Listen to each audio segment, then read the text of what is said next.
ফ্রাইডেতে Bengali movie premium শোতে আমাদের যাওয়ার কথা ছিল। তো আমি একদম রেডি হয়ে গেছি বিকেল বিকেল। আর মুভি টাইম ছিল হচ্ছে 6:30 থেকে। আর মুভিটা রিলিজ হয়েছিল হচ্ছে সাইফ সিটির আইনক্সে। তো আমরা সেখানেই যাচ্ছিলাম, যেহেতু 6:30 থেকে মুভি টাইম ছিল। আর মুভিটা স্টার্ট হয়েছে কখন জানো? 7টারও পরে। কারণ প্রিমিয়াম শো ছিল, সব সেলিব্রিটিদের আসার কথা ছিল, আর তারা এসেছে, ইন্টারভিউ চলেছে, যার জন্য অনেকটা লেট হয়ে গেছে।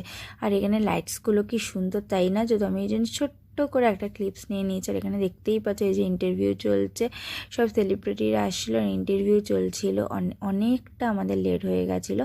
তারপর যাই হোক ফাইনালি আমরা ভেতরে এন্ট্রি নিলাম, আর সাথে নিয়েছিলাম হচ্ছে পপকর্ন আর কোল্ড ড্রিঙ্কস। আর মুভি দেখবো, পপকর্ন কোল্ড ড্রিঙ্কস খাবো না, এরকমটা তো হয় না। তো মুভিটা স্টার্ট হওয়ার অপেক্ষায় চলছিল, বাট তার আগের থেকে চলছিল হচ্ছে আমাদের মুখটা। তো যাই হোক মুভিটা কমপ্লিট করলাম, তারপর বাড়ি এসে একটু স্কিন কেয়ার করে নিলাম। দেখা হচ্ছে নেক্সট মিনি ব্লগে। মিনি ব্লগটা ভালো লাগছে।